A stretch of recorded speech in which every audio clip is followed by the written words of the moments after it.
This is ZNS Total Sports, brought to you by Fourth Terrace Diagnostic Center.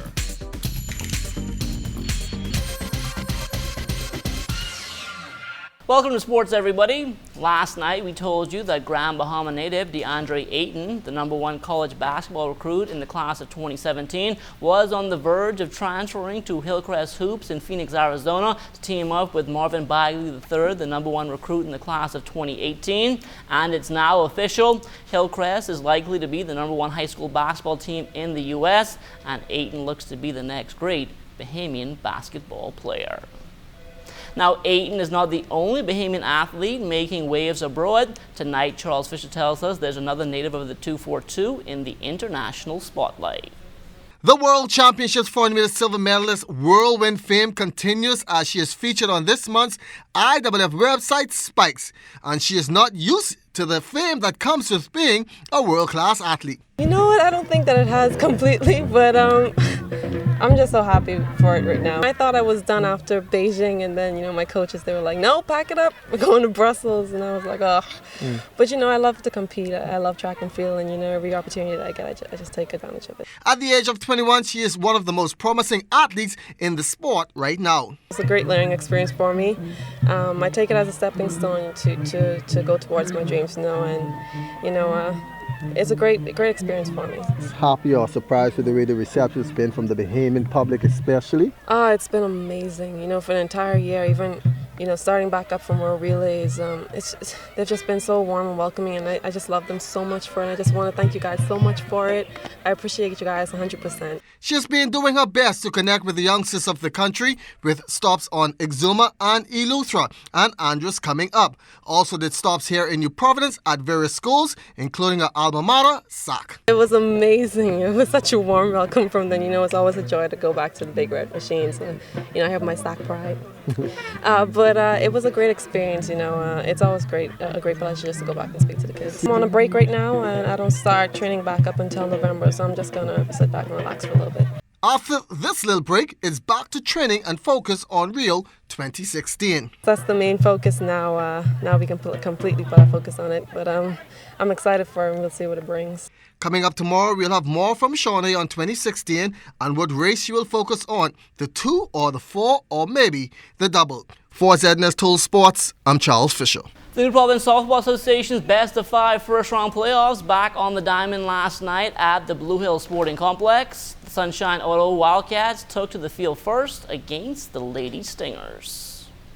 Wildcats getting to work early. In the top of the first, this shot into left center field brings in the first run of the ball game. In the bottom of the frame, Mary Sweeting cruising along, the punch out, and the side is retired. In the top of the third, Cats getting back to work. This fly ball gets into right field, and the score is now 3-0. Stingers hurler Tila Johnson a little wild, and the Cats score another run. Stingers offense finally coming around in the bottom of the third. They plate 6 runs in the inning and go up by 2. With the score tied 6-all in the top of the 5th, this seems to be a routine pop fly, but the ball is dropped and the Cats retake the lead. Cats adding to their lead here, and they take a 2-run cushion into the bottom of the 7th. With 1 away, Sweeting inducing the pitcher's best friend, 6-4-3 double play. Game over, Cats win 9-7, and they even the series at 1 game all. In the men's feature game, the Iridez Hitmen in a similar predicament to the Cats, going into Game 2 down 0-1 to the Commando Security Truckers. Hitmen had their chances, but they didn't come through with men in scoring position. The Truckers, on the other hand, they had no problem putting runs on the board. They win 9-1 in 6 innings and take a 2-0 series lead.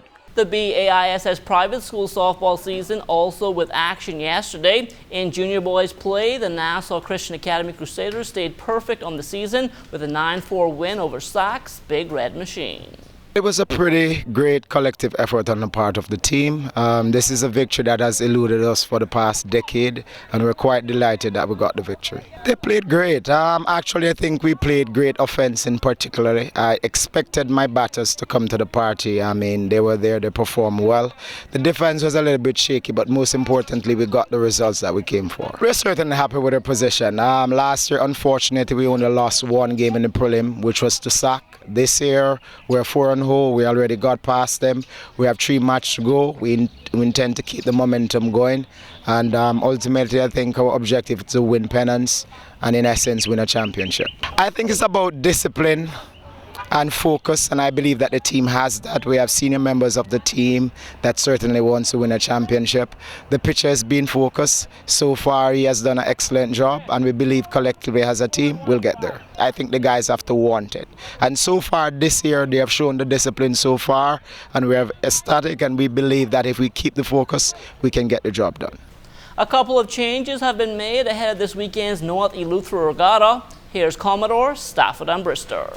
We'll now be going on to Captain Moxie because, like you know, the new G and those, they're very, very busy. So the Captain Moxie will be taking on the boats tomorrow, which is Thursday, and we're leaving on Thursday night for Harbour Island. Everything is go for the regatta. The committee has met and they decide that they will have a $1 drive for this regatta and to assist the islands that were devastated during the hurricane. You know, there was some talks about putting it off. But at the same time, the Regatta Committee, they felt that they should do something like that for those people in those devastated islands. They can do a $1 drive, and I asked all Bahamians, all the sailors, all the boat and tourist people, the public, to assist them. The sailors themselves, even the ones who had devastation on their islands, they determined to go. They said, no, we need to put the regatta on, and the minister, we spoke with the minister, and he's quite pleased that the regatta is still on. He said on his behalf, he appreciates the fact that the people have the concern for his constituency, along with Long Island and all the rest of them. But the sailors themselves, they want to put it off, and they want to help in the fundraising for those devastated islands. The Fred Higgs Golf Classic is just around the corner, and interested persons are encouraged to sign up. We realize that October 16th is right around the corner, and it may be a bit short notice, but unfortunately, that is something that is beyond our control as far as the dates that we're able to get on the golf course. So we're trying to encourage everybody to please save that date and come out and play on October 16th. It's for a very worthy cause, and the price is very attractive. It's only going to be $100 per person to enter the tournament. In addition to net prizes, gross and net prizes, we'll be having chances for persons to have hole-in-one, which means you'll have an opportunity to win a car or jet ski. We'll also have longest drive competitions and closest to the pin. So there will be gift certificates and other forms of, recognition of your ability or your skill on the golf course. Now, in addition to holding a tournament in honor of Fred Higgs, the Bahamas Golf Federation plans to take it a step further.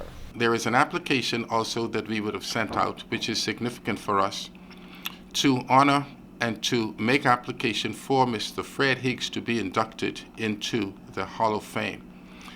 I think that there is so much information, there is so much history about the name and the person Fred Higgs. It is, and in particular persons like myself and Ambrose Guthrow and a few others who have been around during the Fred Higgs era.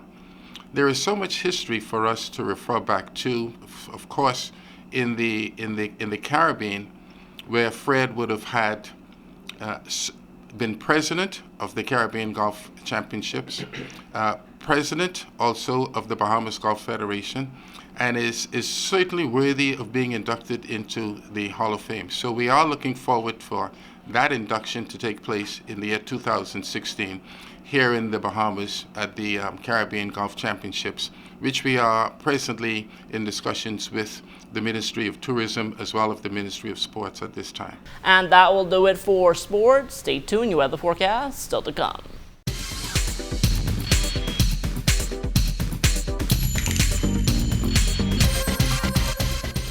This is ZNS Total Sports, brought to you by Fourth Terrace Diagnostic Center.